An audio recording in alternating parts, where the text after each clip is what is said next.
Lods, may solar light tayo dito. Kabisado nyo na to, Lods, sa mga gumagamit ng mga ganitong solar light. Ayan, may mga baterya sa loob yan. Pero ito, Lodi, wala nang battery sa loob dahil sira na. Pero dumating sa atin ito na ganito na, baklas-baklas na.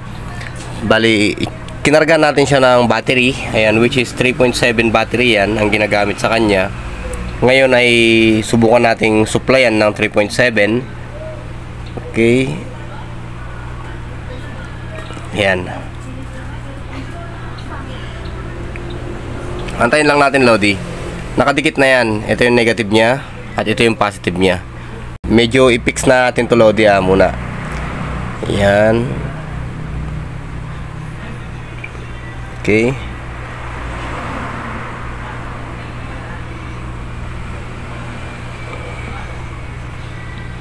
Ayan, naka-fix na yan, Lods. Antayin lang natin kung ano magiging resulta. Dapat sana, Lods, umilaw na yan. Pagka nasupplyan ng battery, umilaw na dapat yan. Kasi nga, hindi naman nakasaksak sa kanyang panel. Ito. Kasi ang trabaho nito, Lodi, pagka halimbawa wala nang sikat ng araw, kusang iilaw to. O kung halimbawa napatid yung solar panel sa taas at wala nang connection nito, iilaw ng kusa ito dapat.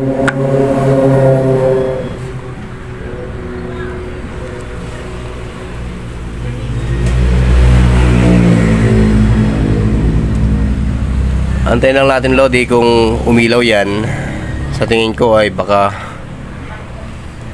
hindi ilaw to.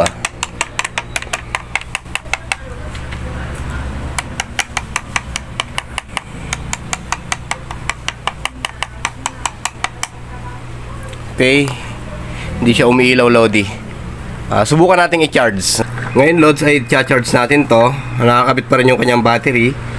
Tusok lang natin to. Ayan, o. Kung napansin nyo, Lodi, ay hindi rin umilaw yung kanyang indicator. Ayan, o.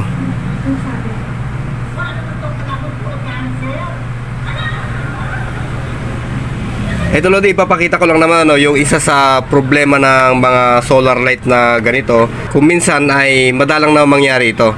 Yung hindi siya nagcha-charge, tapos mayroon na siyang supply na battery. Ayan, ay hindi pa rin siya umiilaw. Okay? Ngayon, subukan nyo ito, Lodi, itong pamamaraan na to. Ang kailangan nyo lang ay cutter lang. Ito, Lods, ay meron din kasing remote. Pwede mo siyang i-remote kung isisindi mo. At pwede mo rin siyang i-off sa remote. Ganyan.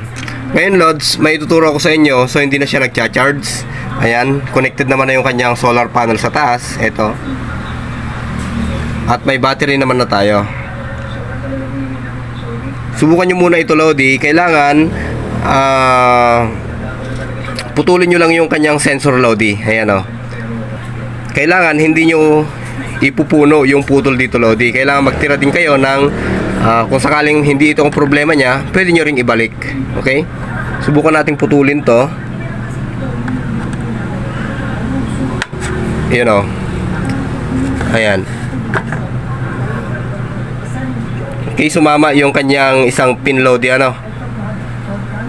Ito, pinutol natin yung paa ng photo sensor switch na to. Ito siya, oh. Ayan, pero sumama yung isa. Yan. Ayan, oh. Pagka didikit-dikit natin, umiilaw-ilaw naman. Ayan siya, oh. Ayan. Pero hindi siya yung talagang totally na umiilaw. Ibig sabihin, baka shorted ito, Lods. Itong sensor na to. Ayan. O yung infrared, kasi kulay itim siya, Lodi, para sa remote to. Infrared sensor yan. Kung napansin nyo, Lodi, kung ididikit natin ay nawawala yung kanyang charging. Ayan, o. Okay. Pagka tinanggal natin ay nagcha-charge. Kaya ibig sabihin shorted yan. Ngayon, ganyan na lang siya. Ihiwalay na natin. At pagka tinanggal natin itong solar panel niya, yun, umilaw na siya, Lods. Okay? Hindi ko naman sinasabi, Lodi, lahat ng solar panel na ganyan o yung solar light na ganyan ay yan ang problema niya. Pero ipinakita ko lang sa inyo na pwede ring magkaroon ng problema itong sensor na to. Ayan. Pero kung ginawa nyo na yung pamamaraan na to at wala pa rin, eh dito na kayo sa mga pyesa niya sa SMD. Yan. O baka may pundidong ilaw o dito. So hanggang dyan na muna Lodi, isang basic tips lang para sa mga gumagamit ng ganitong ilaw. Okay? Maraming salamat at magandang buhay.